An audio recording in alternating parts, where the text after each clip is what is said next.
It's Friday, everyone. What do we do on Fridays here at the Hint Hive? That's right, we smash the patriarchy.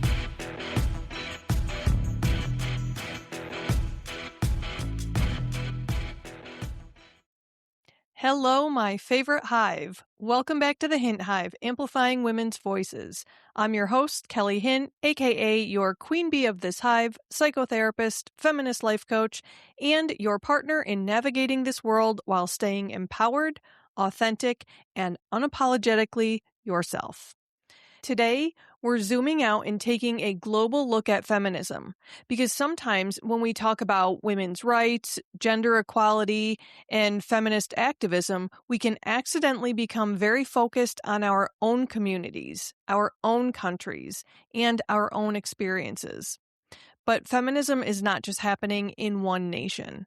Women all over the world are organizing, resisting, educating, advocating, and creating change, often under circumstances that are far more dangerous and difficult than many of us can even imagine. Today's episode is about the rise of global feminist movements, lessons from around the world. We're going to explore some powerful feminist movements across the globe, what they've accomplished, what challenges they face, and most importantly, what lessons we can learn from them in our own lives and communities. Because empowerment does not stop at borders.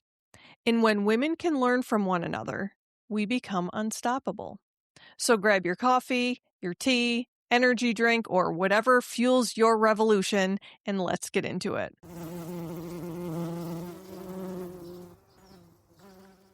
Let's first discuss why global feminism matters. One of the most common misconceptions about feminism is that it's a single movement with a single goal. It's not. Feminism looks different depending on where you live. The issues facing women in Sweden are different from the issues facing women in Afghanistan. The challenges faced by women in rural India differ from those faced by women in urban Brazil. Yet there are common threads: freedom, safety, education, economic opportunity, bodily autonomy, political representation, human dignity. According to data from organizations like the United Nations and the World Economic Forum, no country in the world has achieved complete gender equality. Let that sink in. Not one. There is literally nowhere in this world where genders are equal. And as a woman, that pisses me the hell off. Progress has been made, absolutely, but the work is not finished.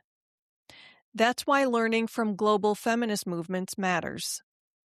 Every movement offers lessons about courage, resilience, strategy, and collective action. Let's start with one of the most powerful lessons from feminist movements worldwide. Women are strongest when they organize together. Throughout history, nearly every major advancement in women's rights happened because women came together collectively. Not because one woman was extraordinary, but because thousands or millions of women acted together. Look at the women's movement in Latin America. In countries such as Argentina, feminist activists launched the, and I can't pronounce this correctly, so apologies, Ni Una Menos movement, which roughly translates to not one less. Unfortunately, English is the only language I speak fluently, so again, apologies again that I probably butchered that pronunciation. Anyway, the Not One Less movement emerged in response to gender-based violence and femicide, particularly the alarming rates at which women and girls were being murdered simply because of their gender. Sparked by public outrage over a series of highly publicized killings in Argentina, activists, Journalists and everyday citizens came together to demand justice, accountability, and systemic change.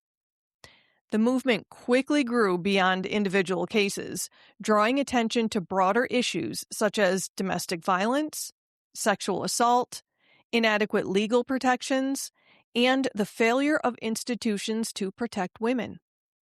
Through mass demonstrations, social media campaigns, and grassroots organizing, the movement became a powerful symbol of resistance and solidarity, inspiring similar activism throughout Latin America and helping to elevate conversations about violence against women on a global scale. Women took to the streets, demanding accountability and systemic change. What began in Argentina spread across multiple countries. That, my friends, is the power of collective action. One voice matters, and thousands of voices become impossible to ignore. As women, many of us are socialized to solve problems individually. But global feminist movements remind us that community creates momentum. You do not have to carry every burden alone. All right, next lesson. Education is a revolutionary tool. Around the world, education has consistently been one of the most powerful pathways towards women's empowerment. When girls gain access to education, child marriage rates decrease, economic opportunities increase, maternal health improves, political participation rises, poverty decreases across generations. This is why educational access has become a major focus of feminist advocacy worldwide. Think about activists who have risked their safety simply to advocate for girls' education. For example, Malala Yousafzai in Pakistan continued speaking out for girls' access to education despite threats from extremists. And women-led organizations in countries such as Afghanistan have worked tirelessly to create learning opportunities for girls even under severe restrictions. Their courage highlights just how transformative and powerful education can be. Their work reminds us that education is not merely about career opportunities. It's about power. Knowledge gives people choices. Knowledge allows people to challenge oppressive systems. Knowledge expands possibilities. And here's the thing. Education doesn't end when formal schooling ends. As adults, we can continue educating ourselves. We can read broadly. We can challenge our assumptions. We can learn from women whose experiences differ from our own. Every act of learning expands our ability to create change. Next up, women's rights are human rights. One of the most important developments in global feminism has been the recognition that women's rights are human rights. That may sound obvious now, but historically, it wasn't treated that way. Issues such as domestic violence, reproductive rights, workplace discrimination, and sexual harassment were often viewed as private matters rather than societal concerns. Global feminist advocacy helped shift that conversation. For example, the 1993 United Nations Declaration on the Elimination of Violence Against Women formally recognized violence against women as a human rights issue, helping to move it from the private sphere into international policy discussions. The 1995 Fourth World Conference on Women in Beijing further advanced global commitments to gender equality through the Beijing Declaration and Platform for Action. More recently, movements such as Me Too have brought widespread attention to sexual harassment and assault, encouraging legal reforms, workplace policy changes, and greater public accountability in many countries. Today, many international organizations recognize violence against women as a human rights issue. That shift matters because language shapes policy. Policy shapes systems. Systems shape lives. As psychotherapists such as myself often observe, naming a problem is the first step toward addressing it. The same is true socially. When societies acknowledge injustice, change becomes possible. Now let's talk about a word that sometimes gets misunderstood: intersectionality. Intersectionality makes our movements stronger. The term was introduced by legal scholar and civil rights advocate Kimberly Crenshaw. Intersectionality recognizes that women experience the world differently based on factors such as race, class, disability, sexuality, nationality, religion, and other aspects of identity. Global feminist movements teach us that there is no single female experience, and that's actually a strength. When movements include diverse voices, they become more effective because they address a wider range of realities. As a therapist, I see this principle all the time.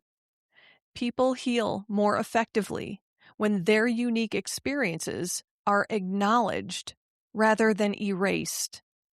The same principle applies to social change. Listening broadly creates stronger solutions. My experience is not your experience, and that's okay. That's more than okay, because we can share our experiences and gain deeper understanding of one another as well as what has worked for each of us. We can collaborate on solutions instead of just bitching about the problem and thinking that our experience must be everyone else's experience. Okay, next lesson. Small acts create big change. When people hear stories about major social movements, they sometimes think, I could never do something that big. But every movement starts small.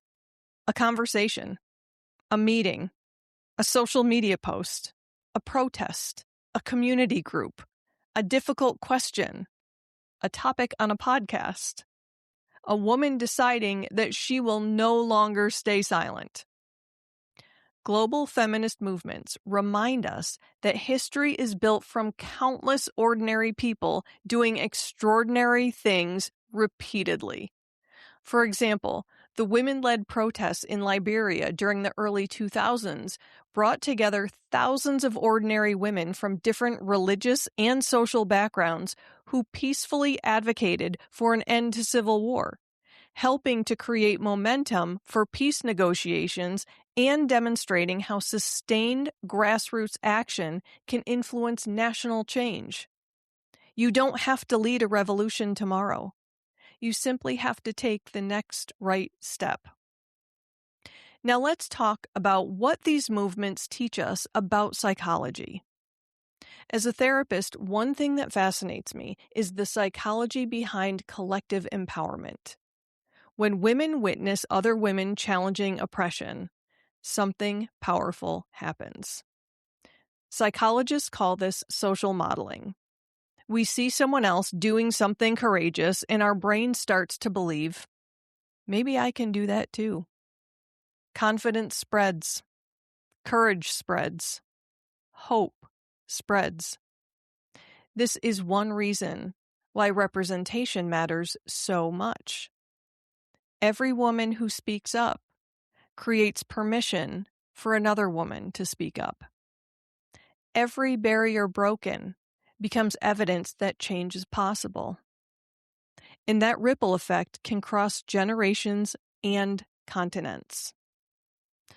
One of my motivations for this podcast is to inspire women to push back on patriarchal norms and conditioning, to fight for the life that they deserve. And guess what? I've heard from many of my listeners that they are doing just that. That right there is an inspiration to me to keep going. So, how do we take these lessons from around the world and actually apply them? How do we bring global feminism into our daily lives? First, learn beyond your borders. Read books, articles, stories from women around the world. Seek perspectives that differ from your own. Get out of your echo chamber every now and then to hear what others actually have to say. Next, and I can't say this enough, support women-led organizations. Whether through donations, volunteering, or sharing resources, support organizations working toward gender equality. Next, build community. Find or create spaces where women can connect, where women can support one another and share knowledge. After I started this podcast, I was getting messages from listeners and realized that they could benefit from a safe space where they could connect with other listeners, they could connect with me, I could actually interact with them. So I started the Hint Hive podcast Facebook group. And I'm proud to say that I have never had a situation come up in there where people were mean or unsupportive or inappropriate. Sorry, I may be biased, but I think our hive is pretty freaking amazing. Don't you agree? Next, and this may be uncomfortable for some, speak up. Challenge sexism, discrimination, harmful stereotypes whenever you encounter them. Don't just sit there quietly with that patriarchally demanded smile plastered on your face. Small interventions matter. You don't need to come out swinging or start yelling at anyone. Just be authentic and speak up. And finally, that leads us to use your voice. Write, create, advocate, vote, educate, mentor, or organize. Hell, if you've got something to say that you think my listeners need to hear, reach out to me and we'll talk about having you on here as a guest. Ladies, voice is a tool for change. Use it. All right, my queens, time for our badass affirmation of the week. Repeat after me. I am part of a global sisterhood of strength, courage, and change. My voice matters. My actions matter. And together, we create a more just world. I think I want to say that one again because it makes me feel really damn powerful. And it's a lot of words. Hard to memorize. So let it sink in a second time. I am part of a global sisterhood of strength, courage, and change. My voice matters. My actions matter. And together, we create a more just world. I love this affirmation because it reminds us that empowerment is not an isolated experience. You are not standing alone. Every time a woman advocates for herself, sets a boundary, pursues an education, starts a business, runs for office, challenges injustice, or simply refuses to shrink herself, she becomes part of something so much bigger. Global feminist movements teach us that individual courage and collective action are deeply connected. Your voice may feel small, but history shows us that millions of small voices can transform the world.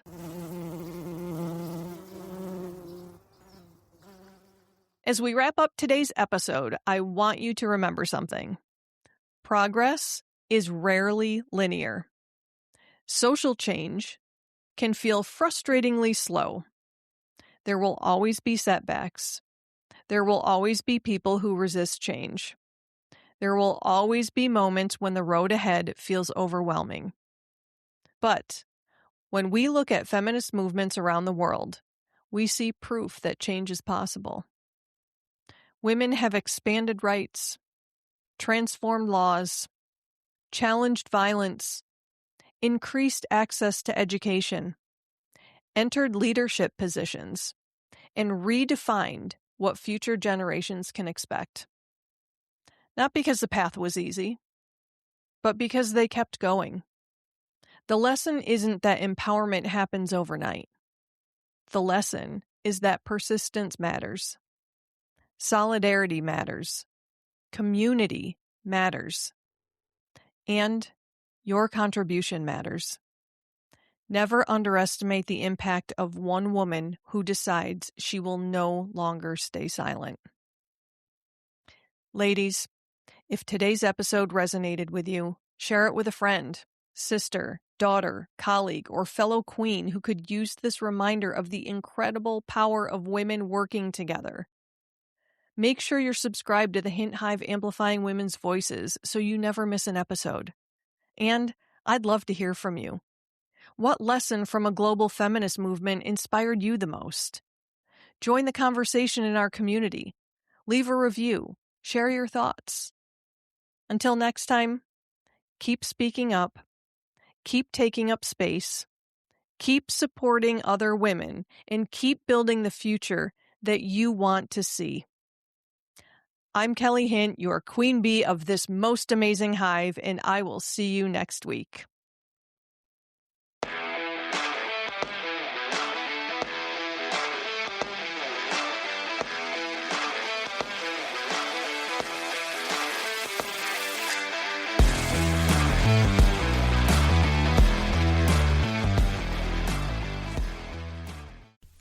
This podcast is powered by Kelly Hint Empowerment Coaching, as well as Kelly M. Hint LMHC and The Cranky Counselor.